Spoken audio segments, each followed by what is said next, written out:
Assalamualaikum warahmatullahi wabarakatuh. Anak sekalian, kelas 10 yang saya cintai, saya banggakan juga.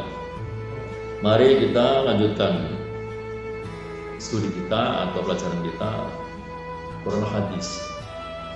Hari ini kita akan membicarakan atau mempelajari tentang sejarah perkembangan hadis pada periode kedua, di periode Khulafaur Rasyidin, dan disebut dengan Al-Asr tersebut wal iqlal min ar-riwayah, artinya masa membatasi dan menyedikitkan riwayat. Ketika Nabi wafat tahun 11 Hijriah, beliau sudah meninggalkan atau berpesan ketika di Haji Wada. Dalam pesan tersebut bahwa Nabi tidak meninggalkan apa-apa di dalam sejarah kehidupannya untuk pada umatnya. Jadi Rasulullah tidak meninggalkan harta benda emas dan perak kepada umatnya, tetapi dia meninggalkan sebuah pesan yang terkenal di dalam hadis taraktu fikum amrayni lan tadillu ma tasbihima, dan wahai sunatan Nabi itu. Aku tinggalkan kepada kamu wahai umat Islam, dua perkara yang pasti kamu tidak akan sesat ketika kamu tetap berpegang pada dua perkara tersebut. Yang pertama adalah kitab Allah, Al-Quran. Sunnah Nabi adalah sunnah atau surah nabinya. Dua inilah yang menjadi way of life, kata demikian, atau menjadi suatu pegangan hidup bagi umat Islam. Apapun masalahnya, kalau sudah berpegang pada dua perkara, tetap akan tersolusikan, terpecahkan. Maka rumus utama inilah yang dipegang dalam sejarah Islam untuk umat Islam. Langkah kemanapun, kalau dua perkara ini, dua petunjuk ini dipegang, tidak akan sesat jalan.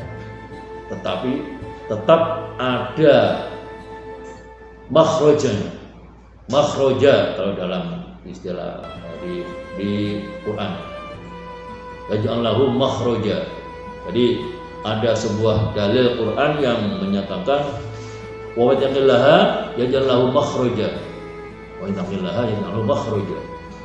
Banyak siapa yang bertakwa, maka Allah memberikan pada mereka jalan keluar apapun. Jadi ketika umat Islam itu tetap berpegang pada ketakwaan atau dua perkara tadi, akan semua dihadapi dengan kemudahan. Baik Nabi sekalian, di masa Abu Bakar As-Siddiq, hadis tersebar masih terbatas, sedikit sekali. Karena apa? Karena mereka atau karena orang-orang itu diharapkan untuk mengistimewakan dulu atau untuk mensosialisasikan dulu Al-Quran. Karena pedoman pertama adalah Al-Quran. Jadi jangan-jangan sampai nanti orang-orang itu memburu hadis, tetapi pedoman utamanya ditinggalkan. Maka hal ini diperkuat oleh Umar bin Khattab. Umar juga melarang para umatnya untuk memperbanyak periwayatan hadis. Jadi kalau dalam Abu Bakar tadi itu membatasi, sekarang di Umar bin Khattab melarang untuk memperbanyak periwayatan hadis. Dan Umar menyuruhkan untuk menekan agar para sahabat mengalihkan perhatiannya untuk memperluas Al-Quran dalam prakteknya, kemudian di dalam bagaimana kehidupannya. Jadi jangan keburu-buru, menurut Umar, jangan keburu-buru untuk meriwayatkan hadis, sibuk menulis hadis. Tetapi Al-Quran ini dululah yang dipraktikkan keseluruhannya. Ketika nanti basic utama sudah mendarah mendaging di jiwa umat Islam sampai prakteknya, ini akan lurus langkah mereka. Bahkan ada semacam al-fitnah syadid minal qatl. Jangan sampai terjadi sebuah fitnah di dalam pembuatan hadis. Jangan sampai ada hadis palsu, sehingga nanti akan berakibat fatal. Kalau Al-Quran sudah sampai merakyat, kita terus sosialisasikan kepada seluruh umat Islam, akan kuat mereka. Kalau dia belajar hadis, pasti akan membuka rumus utamanya. Karena hadis yang sekian ribu ada, pasti pedoman utama adalah Al-Quran. Karena hadis merupakan penjelas Al-Quran. Kalau Al-Quran sudah mereka dalami, otomatis hadis ini nanti akan selalu disinkronkan dengan Al-Quran. Kalau ternyata hadis ini menyimpang dari Al-Quran, pasti dikatakan hadis yang tidak sah. Demikian. Jadi Umar bin Khattab pun juga mempunyai pedoman betapa umat Islam pada waktu itu dilarang untuk memperbanyak atau menulis hadis secara terburu-buru. Maka dengan pedoman tadi, agar Al-Quran itu bisa termasyarakatkan dulu sampai kepada seluruh orang-orang Arab, sampai negara-negara pelukan daripada Islam. Setelah itu nanti baru memburu hadis-hadis yang tersebar di seluruh penjuru dari para sahabat. Karena sahabat itu ketika dia menerima hadis tidak langsung standby di Mekah dan Madinah. Ada yang diterjunkan untuk berperang, atau untuk memperluas wilayah, atau untuk menyebarkan Islam di mana saja.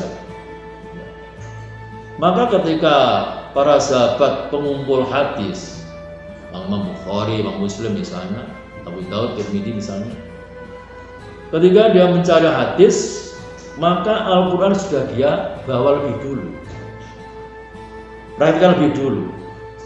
Misalnya dia memburu hadis ke daerah mana Persia misalnya, ke daerah mana jajahan ketika para sahabat terjun misalnya, ke Mesir misalnya.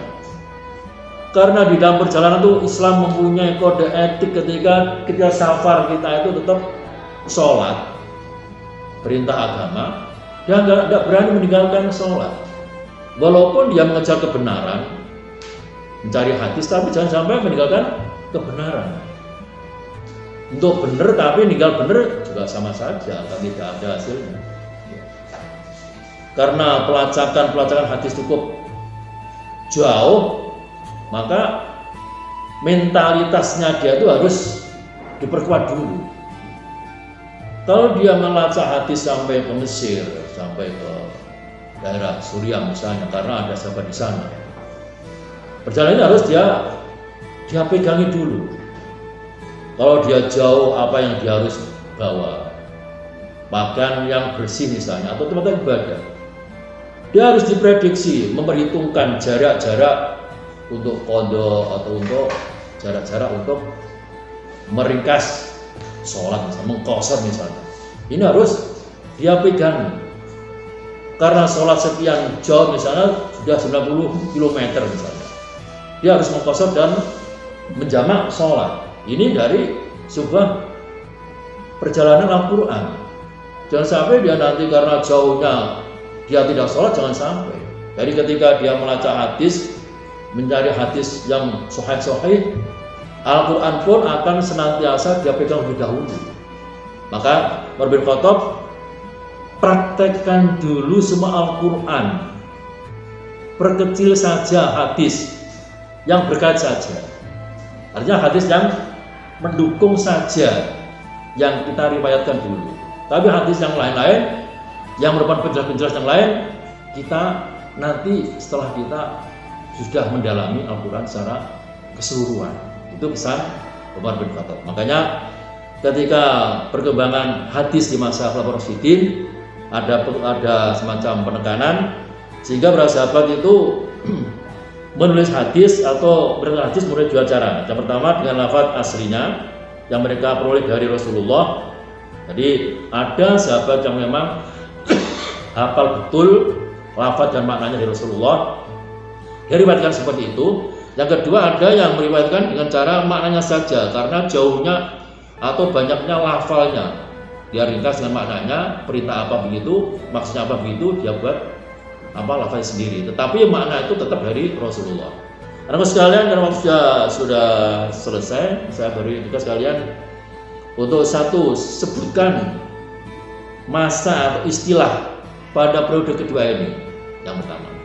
Yang kedua, apa pesan Umar bin Khattab kepada umat Islam di dalam hal periwayatan hadis di periode dua ini? Ya. Yang dulu, saya akhiri. Assalamualaikum warahmatullahi wabarakatuh.